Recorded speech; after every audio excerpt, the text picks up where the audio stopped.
Role sir. Sir काय आव्हान आहे? उद्या गणेश विसर्जनाचा दिवस त्या ठिकाणी असणार आहे. धाराशिव जिल्ह्यामध्ये जवळपास 1000 गणेश मंडळांचे माध्यमातून त्या ठिकाणी गणपती विसर्जन होणार आहे.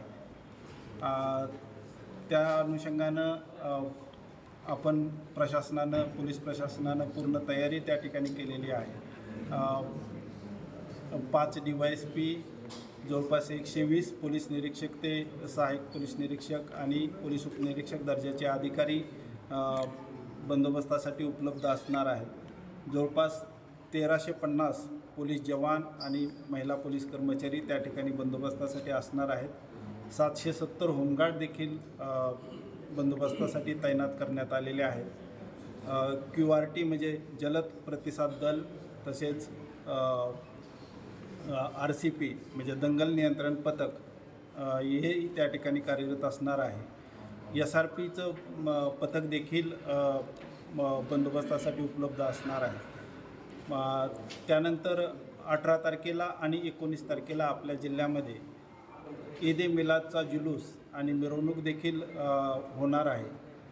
आपल्या सर्वांच्या माध्यमातून मला पूर्ण धाराशिव जिल्ह्यातील तमाम जनतेला एवढंच आवाहन करायचं आहे की हे सण उत्सव अतिशय उत्साहात, आनंदात साजरे करावेत, परंतु कायद्याच्या मर्यादेत राहून देखील त्या ठिकाणी कायद्याचं पालन करावं. जे DJ असेल किंवा मग लेझर बीम लाईट असतील तर याचा कृपया वापर टाळावा. आरोग्यासाठी ते खूप घातक आहे, हानिकारक आहे. त्याच्यामुळे माझं सगळ्याला आवाहन आहे की या गोष्टीपासून सगळ्या मंडळांनी परावृत्त व्हावं आणि जर कोणी असं जाणीवपूर्वक त्या ठिकाणी वाद्य वाजवेल किंवा मग DJचा वापर करेल आणि माननीय सर्वोच्च न्यायालयाने जे निर्देश दिलेले आहेत त्याचं उल्लंघन करेल तर त्याच्यावर कठोर कायदेशीर कारवाई केली जाईल.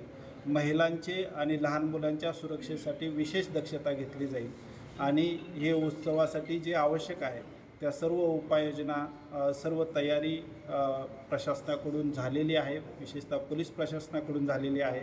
आणि आम्हाला खात्री आहे की हे जे उत्सव आहेत आगामी ते खूप आनंदात, उत्साहात, परंतु कायद्याच्या चौकटीत राहून त्या ठिकाणी पार पडतील आणि त्यासाठी पूर्ण पोलीस दल सज्ज आहे. सर, मिरवणुकांसाठी वेळेची मर्यादा असणार आहे, किती वाजेपर्यंत असणार आहे? मिरवणुकांसाठी अनंत चतुर्दशीच्या दिवशी 12 वाजेपर्यंत त्या ठिकाणी वाद्य वाजवण्यास त्या ठिकाणी परवानगी असणार आहे. त्यानंतर मात्र कुठलंही वाद्य वाजवता येणार नाही. तर प्लाझ्मा लाईट्स पण त्याच्यावर सुद्धा आपण कारवाई करणार आहे असं म्हणलेलं आहे. त्याचे काय नियम आहे? प्लाझ्मा लाईट्सवर देखील त्या ठिकाणी माननीय जिल्हाधिकारी महोदयांना आम्ही विनंती केलेली आहे आणि त्यांनी मनाई आदेश लागू केल्यानंतर जर कोणी असं प्लाझ्मा लाईट आणि DJ याचा जर कोणी वापर केला तर त्यांच्यावर कायदेशीर कारवाई करण्यात येणार.